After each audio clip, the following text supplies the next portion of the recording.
YouTube channel को grow करना जितना आसान 2025 में है उतना आसान कभी भी नहीं था। पहले प्रूफ देखो, ये है मेरा पहला चैनल 40,000 सब्सक्राइबर सिर्फ 10 वीडियोज में। ये है दूसरा चैनल, इस पर 8,000 सब्सक्राइबर है। ये तीसरा चैनल है 2,500 सब्सक्राइबर सिर्फ 2 वीडियो। दो ये और चैनल है, इन पर भी 1K सब्सक्राइबर क्रॉस हो चुके हैं। दोस्तों इन 5 चैनलों के अलावा 2 चैनल और है, जिनमें से एक पर 1,70,000 सब्सक्राइबर है और दूसरे पर 15,000 सब्सक्राइबर है। अब ध्यान से सुनो दोस्तों, YouTube चैनल ग्रो करने के लिए तुम्हें ना ही 2-3 साल बर्बाद करने की जरूरत है और ना ही 200-300 वीडियो अपलोड करने की। सबसे जरूरी है ये समझना कि YouTube तुमसे चाहता क्या है।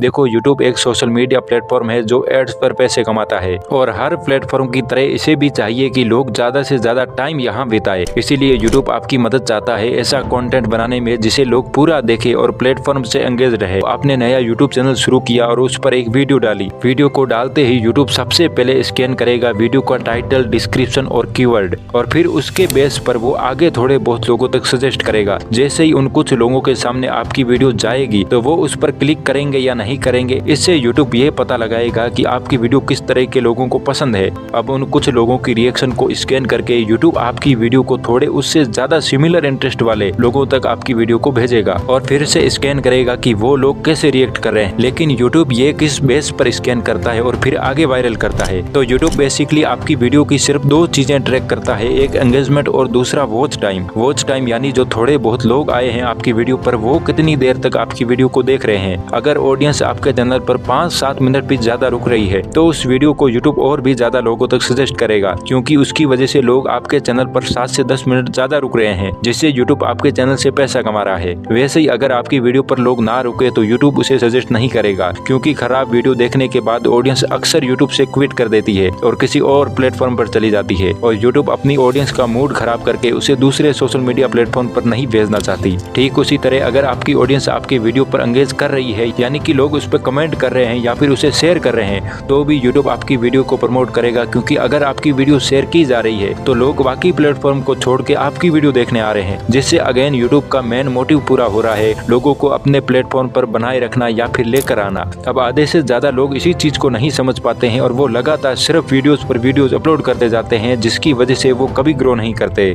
आपको एक चीज को समझने की जरूरत है कि YouTube आपसे आपकी वीडियो चाहता ही नहीं है, वो आपसे आपका वॉच टाइम और एंगेजमेंट चाहता है। अब तुम कहोगे कि ठीक है, वॉच टाइम और एंगेजमेंट से वीडियो वायरल करता है YouTube, लेकिन दिक्कत तो यही है ना कि वॉच टाइम और एंगेजमेंट अच्छा नहीं आ रहा है। तो देखो, स्क्रिप्ट लिखने, एडिट करने और थंबनेल बनाने से भी पहले एक चीज है जो सबसे ज्यादा जरूरी है, वो है प्लानिंग। दोस्तों इससे बुरा कुछ नहीं है कि आपने कोई वीडियो शूट की, एडिट की, उसे बेस्ट क्वालिटी में बनाया, लेकिन उसे देखने वाले लोग ही ना हो। जैसे सोचो कि अगर आपको मूवी डायरेक्शन के बारे में काफी कुछ पता है और आप एक चैनल बनाना चाहते हैं मूवी डायरेक्शन के ऊपर, जिसमें आपके पास कई सारे अलग अलग आइडियाज भी हो सकते हैं, लेकिन क्या ऐसा चैनल कभी ग्रो हो पाएगा? आंसर है दोस्तों नहीं, क्योंकि आप ये सोचो कि इंडिया में कितने लोग ऐसे हैं जिन्हें फिल्म मेकर बनना होता है। दोस्तों मिस्टर बीस्ट ने भी जो रोगन के साथ एक इंटरव्यू में यही बात कही थी कि मेरी वीडियोज पर एवरेज व्यूज 30 से 50 मिलियन आते हैं, लेकिन कभी कभी किसी वीडियो पर 300 मिलियन व्यूज भी चले जाते हैं, लेकिन दूसरे में मैंने कोई 10 गुना ज्यादा मेहनत या एफर्ट नहीं लगाया होता है, उसमें सिर्फ एक जबरदस्त आइडिया होता है। अब दोस्तों इसी इंटरव्यू में मिस्टर बीस्ट ने एल्गोरिथम के बारे में बहुत कमाल के सीक्रेट बताए थे, जिन्हें मैं अपने एक्सपीरियंस के साथ मिलाकर आपको बताता हूँ। एल्गोरिथम इन 2025। एल्गोरिथम को लेकर हमारी सबसे बड़ी गलतफहमी ये है कि हमें लगता है कि टाइटल, टेक्स्ट और डिस्क्रिप्शन ही एल्गोरिथम है, जो कि बिल्कुल गलत है, क्योंकि YouTube पर एक दिन में लाखों वीडियोस अपलोड होती है। तो अगर सिर्फ टाइटल, टेक्स्ट, डिस्क्रिप्शन से ही वीडियो वायरल होती तो हर कोई कर लेता। YouTube को या एल्गोरिथम को खुश करने की कोशिश मत करो, तुम्हें खुश करना है ऑडियंस को, क्योंकि YouTube एक डेटा ड्रिवन प्लेटफॉर्म है जो 2 तरह से डेटा इकट्ठा करता है। नंबर 1, वीडियो का टाइटल, डिस्क्रिप्शन, टेक्स्ट क्या है। नंबर 2, कैटेगरी क्या है, एंटरटेनमेंट है, एजुकेशन है, टेक है, व्लॉग है। नंबर 3, किड्स कंटेंट है या नहीं। नंबर 4, कॉपीराइट क्लेम या स्ट्राइक है या नहीं। और लास्ट, अपलोड लोकेशन क्या है, कौन सी कंट्री से वीडियो डाल रहे हैं। अब नंबर 2 है ऑडियंस साइड से, यानी कि इस क्रिएटर की जो ऑडियंस है वो कौन सी वीडियो ज्यादा देख रही है, किस टाइप के कंटेंट पर लाइक और कमेंट ज्यादा कर रही है। YouTube साल में एल्गोरिथम को 200 बार बदलता है, तो इसे तुम पकड़ नहीं सकते हो, लेकिन तुम एल्गोरिथम का जो दिल है उसे पकड़ सकते हो। तो देखो एल्गोरिथम का दिल क्या है। CTR यानी क्लिक थ्रू थ्रू रेट और दूसरा ऑडियंस रिटेंशन, ये हमेशा सेम रहते हैं। पहले देखो CTR का राज। CTR का मतलब है कि जितने लोगों को आपकी वीडियो दिखाई गई है उनमें से कितने % लोगों ने उस पर क्लिक किया। जैसे मान लीजिए YouTube ने आपकी वीडियो 100 लोगों को दिखाई और 100 में से 10 लोगों ने क्लिक किया तो CTR आ जाएगा 10%। अब कितना प्रतिशत CTR होना चाहिए? नए चैनल के लिए 10% CTR होना चाहिए क्योंकि YouTube टेस्टिंग फेज में होता है, और पुराने चैनल के लिए 2 से 10% CTR होना चाहिए। लेकिन ये भी डिपेंड करता है कि आपका टॉपिक क्या है, आपकी नीश क्या है। CTR के बाद है ऑडियंस रिटेंशन, और यही है वायरल होने का असली मंत्र। रिटेंशन मतलब ऑडियंस आपकी वीडियो को कितने टाइम तक देखती है। मान लीजिए आपकी वीडियो है 8 मिनट की और YouTube ने उसे 10 लोगों के पास भेजा जिन्होंने 4-4 मिनट तक देखा, तो 50% ऑडियंस रिटेंशन हो जाएगा। अब कितना % रिटेंशन चाहिए? तो पहले 24 घंटे में 40 से 45% रिटेंशन होना चाहिए।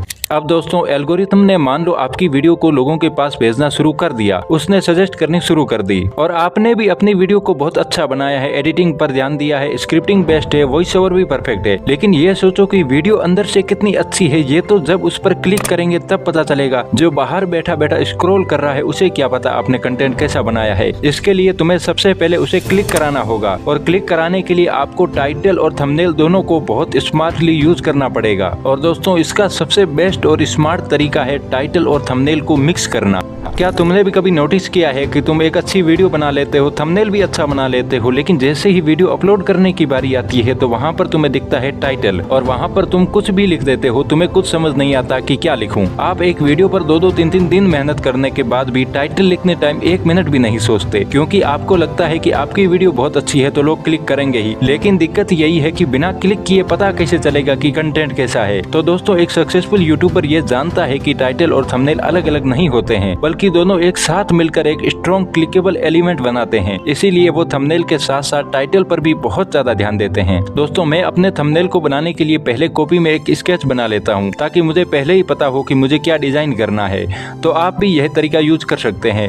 अब चलो ये जानते हैं कि एक खराब थंबनेल और एक जीनियस थंबनेल में क्या अंतर होता है। जैसे मान लो वीडियो का टॉपिक है, अगर प्लेन से गिरे तो कैसे बचे। सबसे पहले देखो ये थंबनेल, ये एक खराब थंबनेल है, क्योंकि थंबनेल की लाइन और टाइटल की लाइन दोनों सेम है, लेकिन सेम ही लाइन दोनों जगह लिखने का क्या फायदा। अब देखो दूसरा थंबनेल, ये है एक जीनियस थंबनेल, क्योंकि इसका थंबनेल देखकर ही समझ में आ जाएगी कि टॉपिक क्या है, और टाइटल में भी एक बहुत कैची लाइन लिखी है, पैर सीधे मत रखना। अब हर कोई जानना चाहेगा कि पैर सीधे रखने से भला क्या होता है। अब देखो मैं अपना कुछ पर्सनल एक्सपीरियंस शेयर करता हूँ। तो जब मैं अपने टाइटल और थंबनेल प्लान करता हूँ तो मैं अपनी आंखें बंद करके सोचता हूँ कि क्या ये वीडियो मुझे खुद क्लिक करने के लिए मजबूर करेगा। अगर टाइटल अच्छा नहीं लगता तो मैं फिर से पूरी प्रोसेस रिपीट करता हूँ। जब आपको 90% यकीन हो जाए कि आपका टाइटल और थंबनेल धमाकेदार है, तब आपको अपने YouTube का सबसे क्रूशियल पार्ट शुरू कर देना चाहिए, और वो है स्क्रिप्टिंग।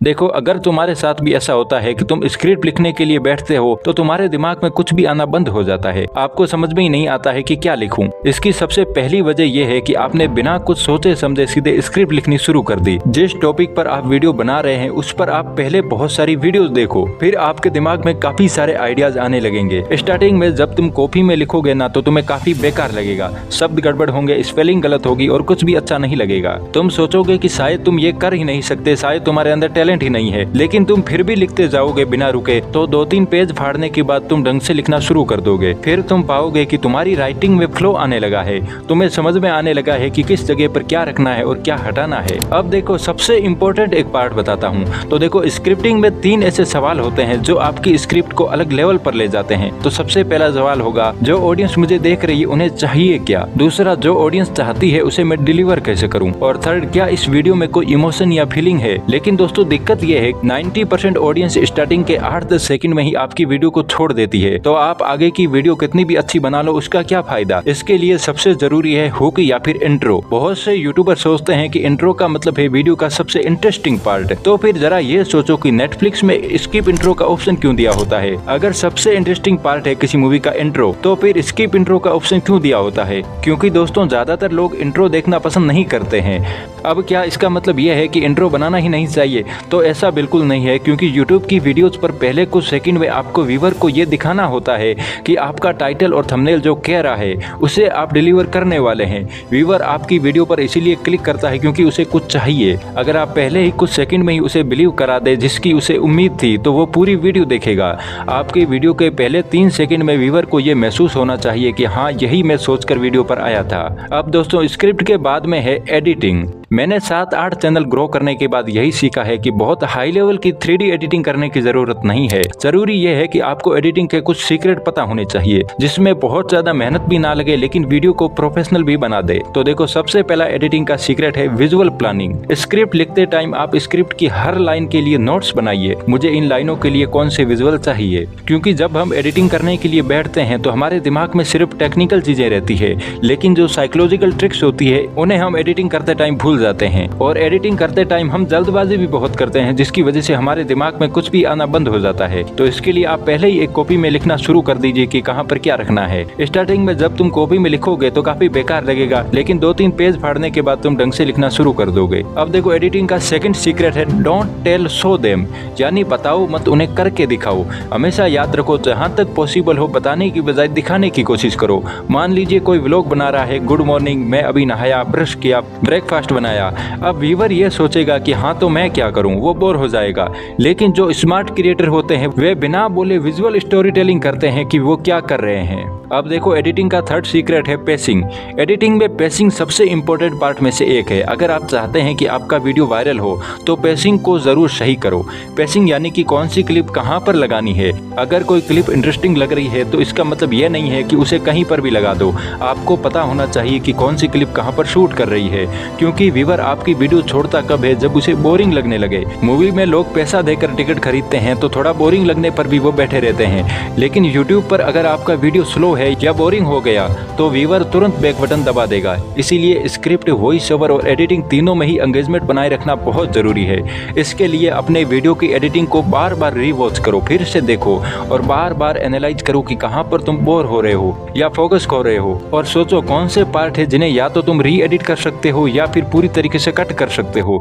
तुम्हारे वीडियो का हर एक सेकंड किसी न किसी तरह से ऑडियंस के लिए वैल्यू ऐड करना चाहिए। अगर तुमने 10 सेकंड का लंबा ब्रांडेड इंट्रो बनाया है तो उसे कट कर दो। अगर वीडियो में अननेसेसरी डेड स्पेस है तो उसे भी हटा दो। याद रखना, जोड़ना आर्ट नहीं है, कट करना असली आर्ट है। जब कोई बात 5 मिनट में समझाई जा सकती है, उसे 20 मिनट लेने की कोई जरूरत नहीं है। हर कहानी को किसी न किसी हद तक छोटा किया जा सकता है। अगर तुम अपनी वीडियो में 10% कंटेंट भी ट्रिम नहीं कर सकते हो तो इसका मतलब है कि तुमने सही से कोशिश ही नहीं की। अब दोस्तों, मुझे पता है कि कुछ ऐसे पार्ट होते हैं जिन्हें हम बहुत पसंद करते हैं और चाहते हैं कि वो वीडियो में बने रहे, लेकिन अगर वो वीडियो की असल बात में कंट्रीब्यूट नहीं कर रहे हैं तो उसे कट कर दो, यही सही है।